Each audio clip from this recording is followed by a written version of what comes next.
ఎప్పుడైతే నిన్న రఘురామకృష్ణరాజు మీద అక్రమంగా టార్చర్ చేసి తనను హత్యాయత్నం చేశారనే ఆరోపణల మీద జగన్మోహన్ రెడ్డితో పాటు నాడు సిఐడి చీఫ్గా ఉన్నటువంటి సునీల్ మీద, అలాగే నాడు ఇంటెలిజెన్స్ చీఫ్గా ఉన్నటువంటి సీతారామాంజనేయుల మీద ఎప్పుడైతే కేసు నమోదు చేశారో ఇప్పుడు వైసీపీ నేతలు ఒక్కొక్కరిగా గగ్గోలు పెడుతున్నారు.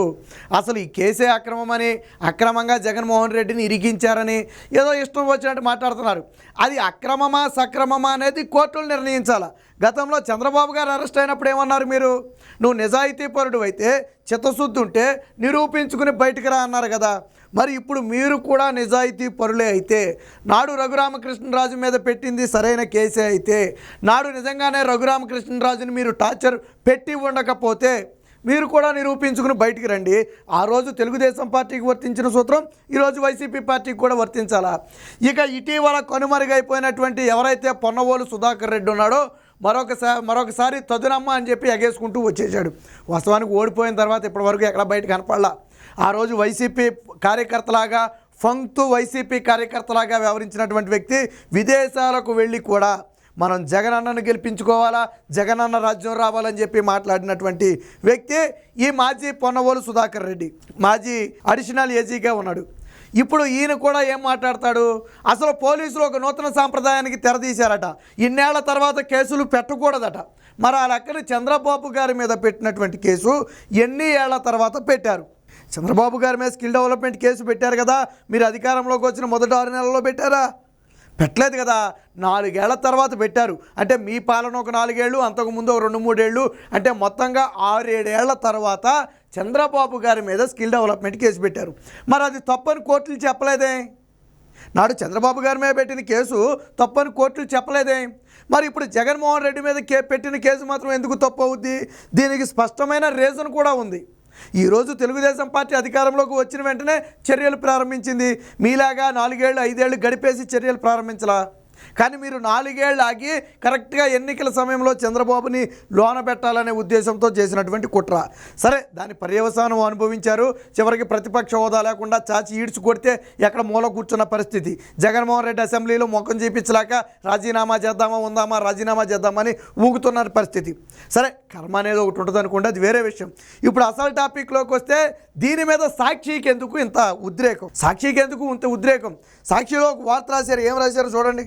ఇందులో ఎక్కడా కూడా జగన్మోహన్ రెడ్డి బొమ్మలే చూడండి. వాస్తవానికి జగన్మోహన్ రెడ్డి ఈ కేసులో ఏ3 అది నిజమా కాదనేది కోర్టులు నిర్ధారిస్తాయి. దాన్ని పక్కన పెడదాం. ఇందులో ఎక్కడా జగన్మోహన్ రెడ్డి ఫోటో కానీ, లేకపోతే పి సునీల్ ఫోటో కానీ, సునీల్ కుమార్ ఫోటో కానీ, సీతారామాంజనేయుల ఫోటో కానీ, విజయపాల్ ఫోటో కానీ, లేకపోతే ప్రభావతి ఫోటో కానీ ఎందుకు వేయలేదు ఈ మెయిన్ హెడ్డింగ్లో అని నేను అడుగుతున్నా. ఏం రాసావో కాసేపు పక్కన పెడదాం. కేసు అయితే పడింది కదా, ఒక రాష్ట్ర ప్రభుత్వం పెట్టినటువంటి కేసు కదా అది. ఒక వ్యక్తి తీసుకుని, ఒక ఎమ్మెల్యేగా ఉన్నటువంటి వ్యక్తి పెట్టినటువంటి కేసు కదా. మరి నువ్వు వేయాలిగా. గతంలో నువ్వు అమరావతిలో ఇన్సైడ్ ట్రేడింగ్ అని చెప్పి Chandrababu photo, Lokesh photo, Bhuvaneshwar photo, Brahmani photo, Narayana photo, వాళ్ళ కుటుంబ సభ్యుల ఫోటో, గంటా శ్రీనివాసరావు ఫోటో, వాళ్ళ కుటుంబ సభ్యుల ఫోటో వేసావు కదా. మరి ఈరోజు కేసు పెడితే ఎందుకు వీళ్ళ ఫోటోలు వేయలా? నాడు స్కిల్ డెవలప్మెంట్ విషయంలో కూడా చంద్రబాబు ఫోటోతో పాటు, లోకేష్ ఫోటోతో పాటు, నాడు అధికారులుగా ఉన్నటువంటి కొంతమంది సీమోన్ సంస్థకు చెందినటువంటి వ్యక్తుల ఫోటోలు గట్రా వేసావు కదా. ఈరోజు సాక్షిలో ఎందుకు వేయలా? నువ్వు జగన్మోహన్ రెడ్డిని పెద్దగా వేయాలి కదా. కేసు పెట్టింది రఘురామకృష్ణరాజు, ఆయన ఫోటో నువ్వెందుకు వేసేది? ఆయన ఫోటో అవసరంలా. ఎవరి మీద కేసు పెట్టారు? సునీల్ మీద పెట్టారు, సీతారామాంజనేయుల మీద పెట్టారు, జగన్ మీద పెట్టారు, ప్రభావతి మీద పెట్టారు, విజయపాల్ మీద పెట్టారు. నువ్వు 5 ఫోటోలు వేయాలి అక్కడ. వేసావా? వేయలా. అంటే వైసీపీ వాళ్ళ నాయకుడి మీద కేసు పెడితే వాళ్ళ పేపర్లో రాయరు. ఇదే చంద్రబాబు గారి మీద కేసు పెడితే ఇదే నీ మెయిన్ హెడ్డింగ్లో అవినీతిపరుడు చంద్రబాబు అడ్డంగా దొరికేశాడు, బాబు కుట్రలు బద్దలు, జైలు శిక్ష తప్పదు, ఇరుక్కుపోయిన బాబు రాశావు కదా సాక్షిలో. మరి ఇప్పుడు ఎందుకు రాయు? ఇంకా అది స్కాము అవునో కదా, కాసేపు పక్కన పెడదాం. ఇది హత్యాయత్నం. చంపాలని చూశారు రఘురామకృష్ణరాజుని. ఆ రోజు ఎంపీగా ఉన్నటువంటి వ్యక్తిని చంపాలని చూశారు. ఇది నేను చెప్పలా, టార్చర్ అనుభవించిన ఆయనే చెప్పాడు కదా. వేయాలి కదా, వేయలేదు. ఏమి రాశారు? సుప్రీంకోర్టు వారించినా వినరా అంటే. ఏం వారించింది సుప్రీంకోర్టు? ఈ కేసుని సుప్రీంకోర్టులో వేయొద్దని వారించిందా, లేకపోతే దీని మీద ఎఫ్ఐఆర్ ఫైల్ చేయొద్దని వారించిందా? ఏం చెప్పలేదు కదా. ఈ కేసు స్టిల్ ఆన్ గోయింగ్ నడుస్తుంది కదా ఇంకా. దానికి మరి నీకెందుకు గగ్గోలు? కక్ష సాధింపుతో కోర్టు ధిక్కారానికి తెగించిన రాష్ట్ర ప్రభుత్వం. నిజంగా కోర్టు ధిక్కారానికి వెళ్తే రాష్ట్ర ప్రభుత్వానికి ముట్టికాయలు పడతాయి. నీకెందుకు ఉలుక్కుపాటు? నిజంగా కోర్టు ధిక్కారని అయితే రాష్ట్ర ప్రభుత్వానికి పోలీసులకు కదా మొట్టికాయలు పడతాయి. మరి నీకెందుకు గుమ్మడికాయలు దొంగవడంటే నువ్వు అన్నట్టు భుజాలు దడుముకుంటావు ఎందుకు? నీకెందుకు ఉలికిపాటు?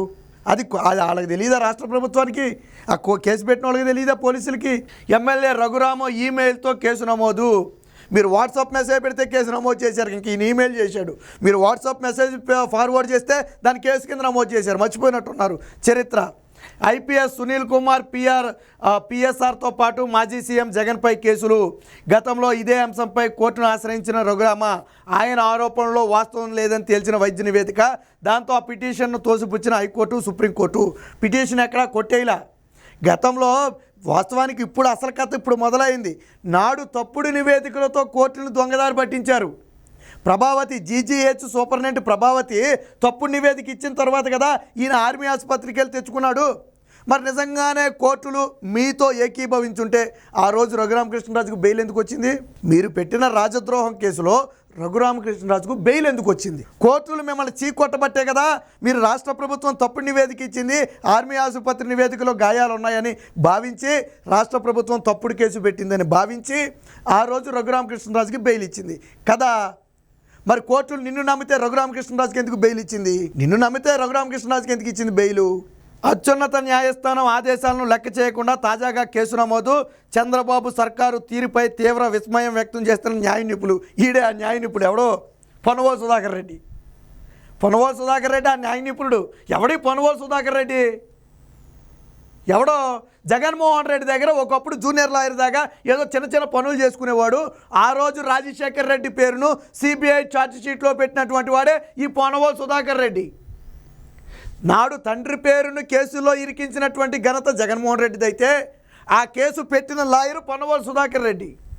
అందుకనే జగన్మోహన్ రెడ్డి ముఖ్యమంత్రి అయిన వారం రోజుల్లోనే అడిషనల్ అడ్వకేట్ జనరల్ పదవి ఇచ్చి గౌరవించాడు. వాస్తవానికి ఇది ఒక పేపర్ ఇంగ్లీష్లో ఇచ్చేసామనుకోండి, పూర్తిగా చదవటం రాదు. కోర్టు ఆర్డర్ ఒక కాపీని చదవటం రాదు. వీడికి చేతకాకే కదా మళ్ళీ చంద్రబాబు గారి కేసుల్ని జగన్మోహన్ రెడ్డి ఖరీదైన లాయర్లను తీసుకొచ్చి సుప్రీంకోర్టులోను హైకోర్టులోను వాదనలు వినిపించాడు. పొన్నవోలు అంత దమ్మున్నాడు, అంత ధైర్యం ఉన్నాడు, అంత న్యాయ నిపుణుడైతే చంద్రబాబు గారి మీద కేసు వాదించడానికి బడా సుప్రీంకోర్టు న్యాయమూర్తుల్ని ఆ న్యాయవాదులను ఎందుకు తీసుకొచ్చావు జగన్మోహన్ రెడ్డి? పొన్నవోలు వాదిస్తాడు కదా, మరి వాళ్ళందరూ ఎందుకు? అది పొన్నవోలు ఘనత. ఏదో చెట్టు కింద ప్లేటర్ అంటారు కదా, అది పొన్నవోలు ఘనత. గతంలో రఘురామకృష్ణ ఇక్కడ చూడండి, ఎవరి సంతోషం కోసం 3 ఏళ్లకు అక్రమ కేసు అంట. ఇదే విషయం పొన్నవోలుని అడుగుదాం మనం. ఎవరి కళలో సంతోషం కోసం నువ్వు చంద్రబాబు గారి మీద 7 ఏళ్ల తర్వాత కేసు పెట్టావు? ఎవరిని సంతోషం కోసం? ఇదే ప్రశ్న నీకు కూడా వర్తిస్తుంది. ఎవరిని సంతోష పెట్టడానికి సమాధానం చెప్పాలి కదా. పొన్నవోలు సమాధానం చెప్పడు. దురుద్దేశం, రాజకీయ కక్షతోనే కేసులు నమోదు. పోలీసులు ఒక కొత్త సాంప్రదాయానికి తెరదీశారట. ఈ నూతన సాంప్రదాయానికి తెరదీసింది జగన్మోహన్ రెడ్డి. దానికి వెనకమాల వంతసు పాడింది నువ్వు. చంద్రబాబు గారి కేసే దానికి ఉదాహరణ, ఆయన కేసే దానికి ఉదాహరణ. 7 ఏళ్ల తర్వాత తీసిన కేసు తప్పు కాదు, 3 ఏళ్ల తర్వాత తీసిన కేసు తప్పు అంట. ఇది పొన్నవోలు వాదన.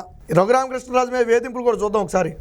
ఇదిగో అప్పట్లో రఘురామకృష్ణరాజుని ఎంత దారుణంగా వేధించి, అంటే ఇప్పుడు వీళ్ళు ఏదో పత్తిత్తు కబుర్లు చెప్తున్నారు కదా, అసలు రఘురామకృష్ణరాజు మీద ఈగ వాలేదని చెప్తున్నారు కదా. ఆ రోజు 2 కాళ్ళు కూడా ఎంత దారుణంగా రక్తసిక్తం అయిపోయి ఉన్నాయంటే ఒకసారి ఇక్కడ చూడండి ఎంత దారుణంగా ఉన్నాయి.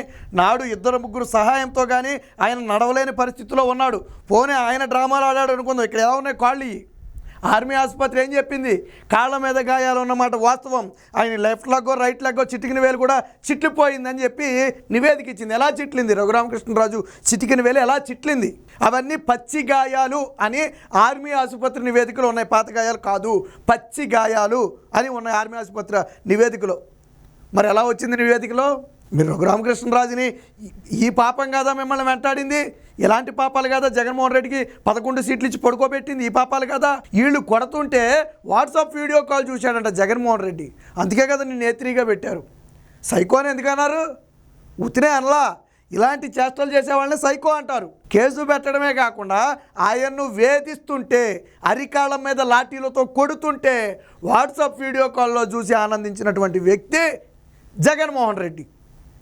కాదు అని చెప్పగలుగుతారు ఎవరైనా? రేపు విచారణలో బయటకు వస్తాయి. ఆ రోజు ఆ టైంకి వాట్సాప్ కాల్స్ వెళ్ళలేదో కూడా తీస్తే బయటకు వస్తాయి. అంత దారుణంగా రఘురామకృష్ణరాజుని వేధించారు. ఇందులో ఆ రోజు రాజద్రోహం కేసు పెట్టింది. కేసు ఏంటనుకుంటున్నారు? రాజద్రోహం కేసు. వాస్తవానికి రఘురామకృష్ణరాజుకి ఆ రోజు రాష్ట్ర ప్రభుత్వం తప్పుడు నివేదిక ఇచ్చిందని సుప్రీంకోర్టు భావించి బెయిల్ ఇచ్చింది, కానీ లేకపోతే 6 నెలల దాకా బయటకు రారు ఆ కేసులో. అది నిజమో అబద్ధమో తర్వాత సంగతి. 6 నెలల దాకా బయటకు రారు. అలాంటి సెక్షన్లో ఉన్నటువంటి కేసు అది రాజద్రోహం కేసు. ప్రభావతిని ఇన్ఫ్లుయెన్స్ చేసి డాక్టర్ జీజీహెచ్ ఆసుపత్రి సూపరింటెండెంట్గా ఉన్నటువంటి ప్రభావతిని ఇన్ఫ్లుయెన్స్ చేసి తప్పుడు సర్టిఫికేట్ ఇచ్చి మీరు కోర్టును తప్పుదో పట్టించారు ఆ రోజు. అందుకనే ఇప్పుడు అసలు నివేదికలతో ఇప్పుడు ప్రభావతిని అదుపులోకి తీసుకుని పోలీసుల స్టైల్లో విచారిస్తే ఆవిడ నిజం చెప్పేస్తుంది. ఆ రోజు తప్పుడు నివేదిక ఇవ్వమన్నది ఎవరు, దీని వెనక చక్రం తిప్పింది ఎవరు, ఆవిడే చెప్పేద్ది మొత్తం. దాన్ని ఆధారంగా చేసుకుని మొత్తాన్ని తీసుకెళ్ళి లోన కూర్చోబెట్టచ్చు. జగన్మోహన్ రెడ్డి అని తప్పించుకోడు. రఘురామకృష్ణరాజు కేసులో జగన్మోహన్ రెడ్డి తప్పించుకోలేడు. వీళ్ళు ఇప్పుడు పెడుతున్నటువంటి గగ్గోళ్ళన్నీ కూడా ఎక్కడ వీళ్ళ మెడకు ఉరితాడులాగా బిగుస్తుందో, దీంతోపాటు ఎక్కడ మరికొంతమంది ఇందులో లాగబడతారో, ఎక్కడ వాళ్ళ జీవితాలు నాశనం అవుతాయో అని చెప్పి భయపడుతున్నారు. వాస్తవానికి ఐఏఎస్ ఐపీఎస్ల జీవితాలను నాశనం చేసింది జగన్మోహన్ రెడ్డి. అందుకు శ్రీలక్ష్మి ఒక ఉదాహరణ. ఇప్పుడు తాజాగా వీళ్ళంతా కూడా బలిపశువులు కాబోతున్నారు. ఏది ఏమైనా రఘురామకృష్ణరాజు వేసినటువంటి ఈ కేసు దెబ్బతో వైసీపీ నేతల్లో ఉలిక్కిపాటు మొదలైంది. తాడేపల్లి ప్యాలెస్లో ప్రకంపనలు మొదలయ్యాయి. ఏ క్షణమైనా సరే అదుపులోకి తీసుకుంటారనే భయం వైసీపీ నేతల్లో ఉన్నమాట మాత్రం స్పష్టం.